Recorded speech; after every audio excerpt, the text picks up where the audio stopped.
तुळजाभवानी मंदिर विकास आराखड्याला मुख्यमंत्र्यांची तत्वतः मान्यता मिळालेली आहे। 2 वर्षात आई तुळजाभवानी मंदिराच्या जीर्णोद्धाराचं काम पूर्ण होईल अशी माहिती मुख्यमंत्री देवेंद्र फडणवीस यांनी दिली। मनमाड शहरातील नागरिक आणि गाळेधारकांनी पाणीपट्टी घरपट्टी पोटी तब्बल 17 कोटीपेक्षा जास्त रक्कम थकवल्यामुळे नगर परिषद आर्थिक संकटात सापडली। करवसुलीकरता मुख्याधिकारी शेषराव चौधरी यांनी धडक मोहीम सुरू केली आहे। थकबाकीदार जप्तीची कारवाई केली जाते।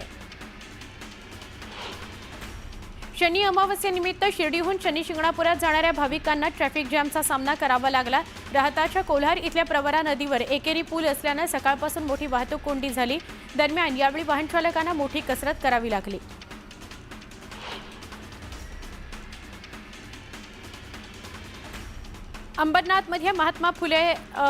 अंबरनाथमध्ये महात्मा गांधी विद्यालयातील विद्यार्थ्यांनी गुढीपाडव्यानिमित्त पर्यावरणपूरक आणि सुबक कलाकृतीच्या गुढ्या तयार केल्या। महिन्याभरापासून हे विद्यार्थी गुढ्या बनवण्यामध्ये मग्न होते। हिंगोलीच्या कळमनुरी शहरातील तिरुपती नगर परिसरात नगर परिषदेकडून सिमेंट रस्त्याचं बांधकाम सुरू आहे। मात्र या रस्त्याचं काम गेल्या वर्षी झालं होतं। त्याच रस्त्याचं काम न करता रस्ता नसलेल्या भागात रस्ता करण्याची मागणी ग्रामस्थांनी केली आहे। जळगावच्या नशिराबाद नगर परिषदेच्या अक्षम्य दुर्लक्षामुळे अनेक दिवसांपासून मुख्य जलकुंभाजवळच्या विहिरीवर स्लॅबच्या कामाचं घोंगडं भिजत पडलंय। मात्र याकडे नगर परिषदेने दुर्लक्ष केल्यानं ग्रामस्थांनी तीव्र संताप व्यक्त केला। कुणाचा जीव गेल्यावर दखल घेणार आहात का असा संतप्त सवाल ग्रामस्थांनी केला। चाळीसगाव शहरातील स्टेशन रोडवर मुख्य पाईपलाईन फुटल्यानं मार्केटमधील दुकानांमध्ये पाणी शिरलं। त्यामुळे व्यापाऱ्यांचं मोठं नुकसान झालं। जळगाव जिल्ह्यातील अंमळनेर पोलिसांनी गुप्त माहितीच्या आधारे जळोद या रस्त्याजवळ छापा टाकला। 56 किलोचा गांजा जप्त केला। याची किंमत 11,39,000चा गांजा जप्त करत 2 आरोपींना पोलिसांनी ताब्यात घेतलेला आहे।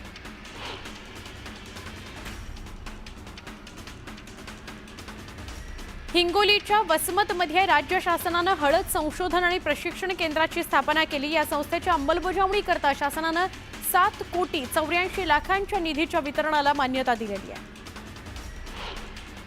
सिल्लोड तालुक्यातील किन्होळा इथल्या पशु प्रदर्शनामध्ये अब्दुल सत्तार यांच्या पाठपुराव्यानं फिरत्या पशुवैद्यकीय पथकाचं लोकार्पण करण्यात आलं। सोलापूर ते गोवा 72 सीटर विमानाला DGCA कडून परवानगी देण्यात आली। सोलापूर ते गोवा विमान सेवेसाठी फ्लाय 91 या विमान कंपनीला निविदा देण्यात आली। त्यामुळे होडगी रोड विमानतळावरून आता येत्या 1 ते 2 महिन्यात विमानसेवा सुरू होण्याची दाट शक्यता आहे। येत्या 15 दिवसात कुणालाही न सांगता आम्ही चिपी विमानतळालाच टाळं ठोकणार असा इशारा पुन्हा एकदा ठाकरे गटाचे माजी आमदार वैभव नाईक यांनी दिला।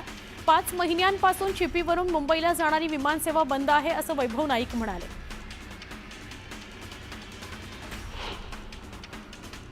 बुलेटिनमध्ये मी तर इथेच थांबतेय। पुढचं बुलेटिन घेऊन येतोय माझा सहकारी विशाल।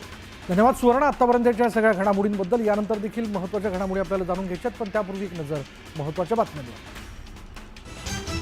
हेडलाइन्स प्रायोजक राजयोग पेंट्स, आनंद तुमचा रंग आमचा।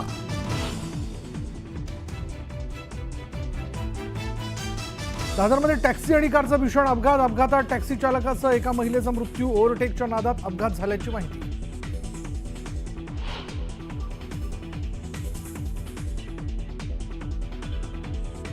वाघ्या कुत्र्याच्या समाधीबाबत सर्वांनी एकत्र बसून चर्चेतून मार्ग काढायला हवा। वादात सापडलेल्या स्मारकाबाबत मुख्यमंत्री फडणवीसांनी स्पष्ट केली सरकारची भूमिका। वाघ्या कुत्र्याच्या समाधीबाबत सर्वांनी एकत्र बसून चर्चेतून मार्ग काढायला हवा। वादात सापडलेल्या स्मारकाबाबत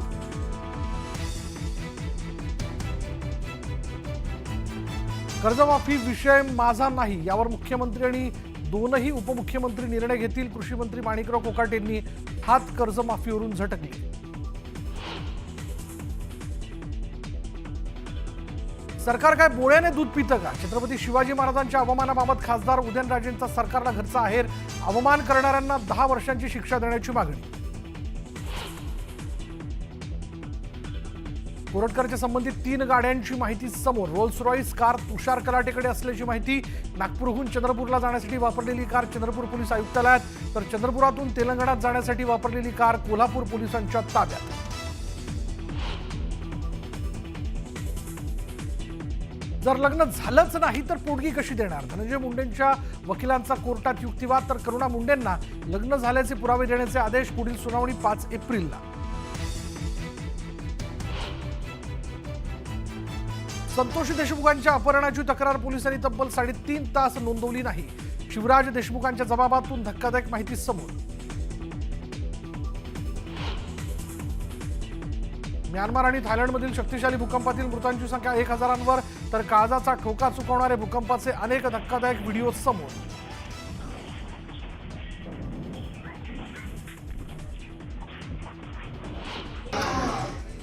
गुढीपाडव्याआधीच सोन्याच्या दराने गाठला उच्चांक. सोनं प्रति तोळा 92,000वर तर चांदी ही 1 लाखांच्या पार. कळंब शहरातील द्वारका नगरी वसाहतीत गुरुवारी एका महिलेचं तिच्याच घरात साडलेल्या अवस्थेत तिचा मृतदेह सापडला. त्यामुळे एकच खळबळ उडाली आहे. ही महिला बीड जिल्ह्यातील अळस गावची रहिवासी आहे. तिचं माहेर अंबेजोगाई तालुक्यातील टाकळी मनोहर हे आहे.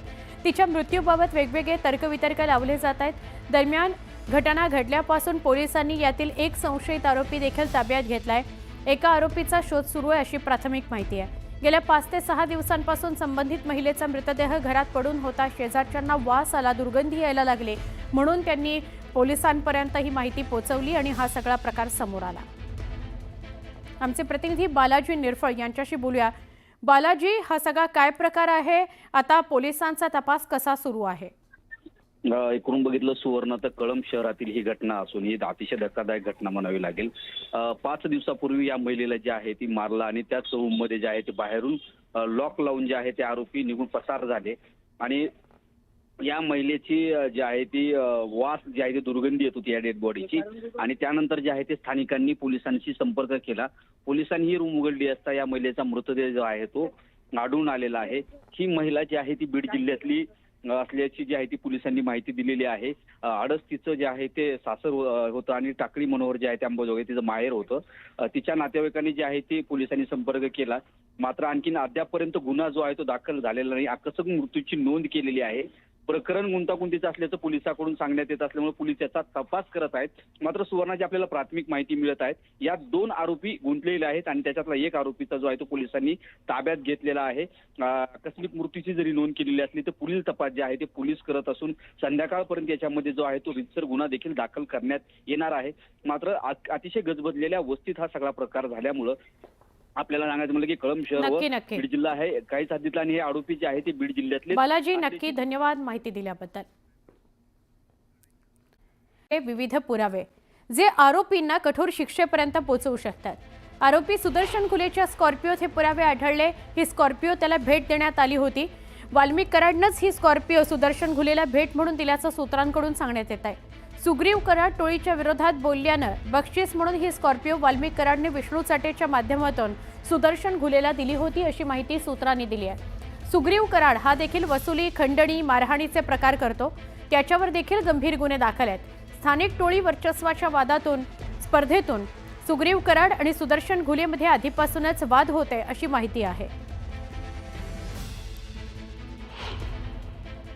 तपास करतील जे काय नावं येत आहेत का यांनीच काही डाव रचला आता मागं राहून त्या धनंजय मुंडे यांनीच काही डाव रचून काय त्याला पुढं घातलं आहे का आणखी ड्रायव्हर करायचं आहे हे प्रकरण दुसरीकडे न्यायचं आहे काय करायचं आहे असा काही प्रकार त्यांचा शेवट. परंतु जे आता नवीन खुलाशी होती त्या चार्जशीटच्या माध्यमातून पुरवणी अहवालात त्या तपासात खरं काय ते पुन्हा येईल आणि 6 रुपयेसुद्धा जास्तीचे पुरवणी आणि त्या तपास जो आता केला जाईल पुरवणी तपास ते अहवालात येतील असं वाटतं.